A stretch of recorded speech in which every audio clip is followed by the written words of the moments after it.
మనోవ్యాధి. రామాపురం అనే గ్రామంలో కృష్ణయ్య అనే వడ్డీ వ్యాపారి శ్రద్ధగా వ్యాపారం చేసి తన ఊళ్ళో వాళ్లను చాలామందిని పేదవాళ్లను చేసి అంతులేని ఆస్తి సంపాదించాడు.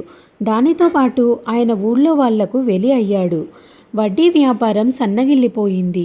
కృష్ణయ్య సంపాదించిన ఆస్తి 3 తరాల వాళ్ళు కూర్చొని తిన్నప్పటికీ సరిపోతుంది. కానీ 4వ తరం వాళ్ళ మాటేమిటి అని కృష్ణయ్యకు దిగులు పట్టుకుంది. అది మనోవ్యాధిగా పరిణమించి కృష్ణయ్య కృషించసాగాడు. ఎందరు ఎన్ని వైద్యాలు చేసినా ఆయన జబ్బు నయం కాలేదు.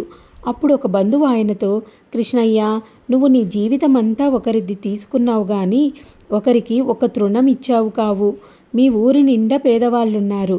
రోజూ ఒక పేదవాడికి దానధర్మం చెయ్యి, నీ రోగం నయమవుతుంది అన్నాడు.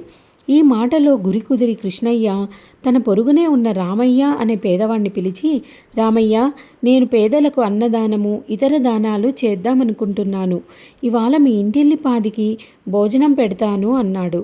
అయ్యా, మాకివాళ 2 పూటలకు ఇంత తిండి ఉన్నది. రేపటి మాట అంటారా? రేపు చూసుకోవచ్చు. ఇవాళ తిండికి లేని వారిని చూసి అన్నదానం చేయండి అని రామయ్య వెళ్ళిపోయాడు. ఈ మాట విని కృష్ణయ్య నిర్ఘాంతపోయాడు. రామయ్య వంటి పేదవాడు రేపటి గురించి ఆలోచించినప్పుడు 4వ తరం గురించి తాను బెంగపడడం దేనికి? కృష్ణయ్య రోజు పేదలకు సంతర్పణలు చేసి ధనం ఖర్చు చేయసాగాడు. ఆయన వ్యాధి నయమైపోయింది.